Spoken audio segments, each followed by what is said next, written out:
màu cất lời hát đẹp hồn hồn Việt Nam trong thời kỳ hiện đại sẵn thành công xưa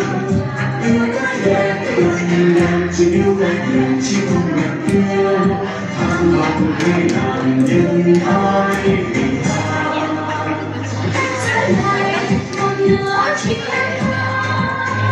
hãy thầm lòng sao mà đi tới phụ nữ Việt Nam trong thời đại mới từ yêu từ trong chúng họ đã phụ nữ Việt Nam chỉ chung nhiều khó khăn vượt năm một mình cũng chỉ vinh quang là tất công vì nhau về hơn truyền thống sang người chung chiều đông xưa phụ nữ Việt Nam trong giấc mơ ước sức xây dựng nước nhà tiếng lên nguyện vì lời dạy của bác ngày xưa cho đời tinh thần thành bác hồ sáng giữa em là phụ nữ Việt Nam.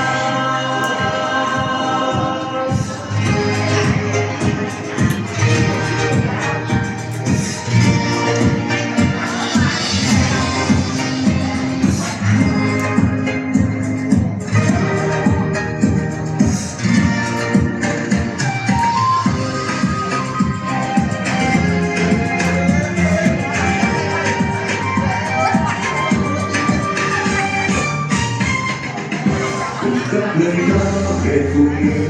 Việt Nam trong thời kỳ hiện đại sân thân góc xưa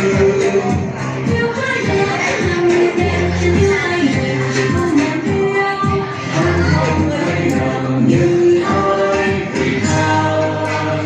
đất dẫn này một lửa chỉ hãy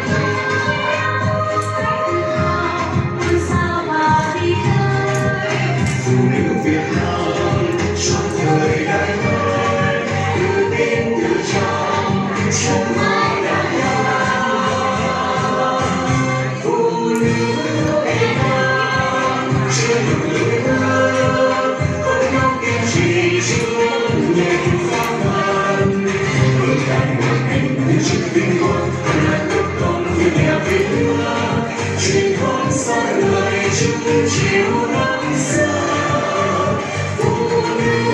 Việt Nam cho dòng ai ước sức xây dựng nước nhà tiếng lên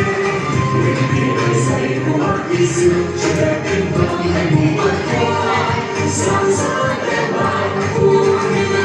Việt Nam phụ nữ Việt Nam chưa từng vẫn lâu kiên trì trước